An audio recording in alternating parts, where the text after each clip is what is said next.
இப்போது நாம் பார்க்கப் போவது வேதிக் பீரியட்ல உள்ள ரிக்வேதிக் பீரியட். இது 1500 பிசி முதல் 1000 பிசி வரை நடைபெற்றது.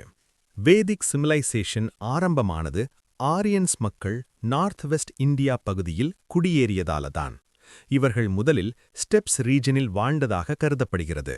அது சதர்ன் ரஷ்யா முதல் சென்ட்ரல் ஏஷியா வரை பறந்து விரிந்த பகுதி.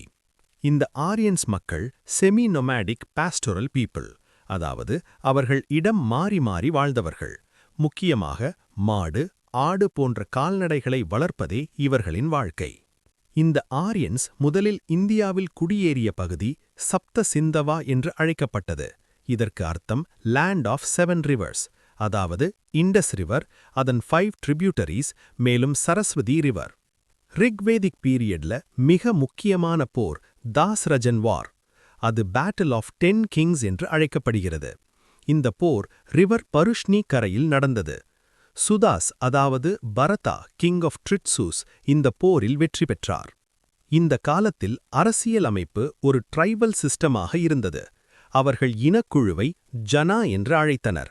அந்த இனக்குழுவின் தலைவன் ராஜன் என்று அழைக்கப்பட்டார். சில நேரங்களில் சமிதி என்ற அசெம்பிளி மூலம் தேர்தலும் நடந்ததாக ஆதாரமுள்ளது. ரிக்வேதாவில் குறிப்பிடப்பட்ட மற்ற அசெம்பிளிஸ் சபா, பிததா மற்றும் கனா. கிராமத் தலைவரை கிராமணி என்று அழைத்தனர். அரசருக்கு உதவியவர்கள் முக்கியமானவர் புரோஹிதா, அதன்பின் சேனானி மற்றும் கிராமணி. இந்த காலத்தில் மக்கள் நாட்டிற்கு அல்ல, தங்கள் இனக்குழுவான ஜனாக்கு அதிக நம்பிக்கையுடன் இருந்தனர்.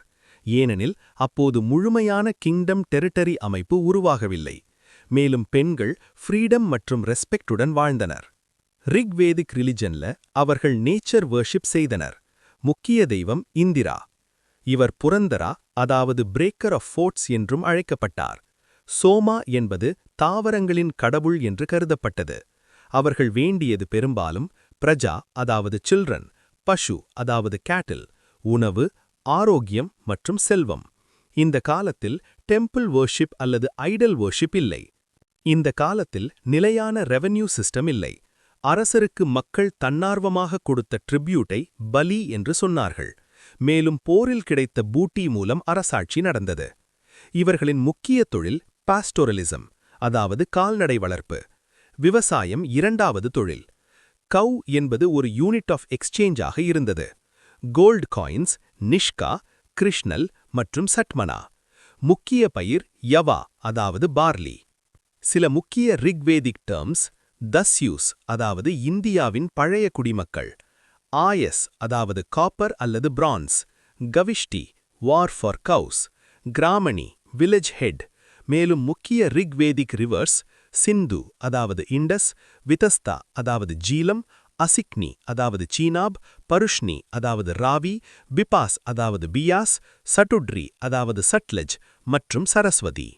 இப்படித்தான் ரிக்வேதிக் பீரியட், அதாவது 1500 முதல் 1000 பிசி காலத்தில் ஆரியன்ஸ் மக்கள் இந்தியாவில் குடியேறி tribal life, nature worship, pastoral economy ஆகியவற்றுடன் வாழ்ந்தனர்.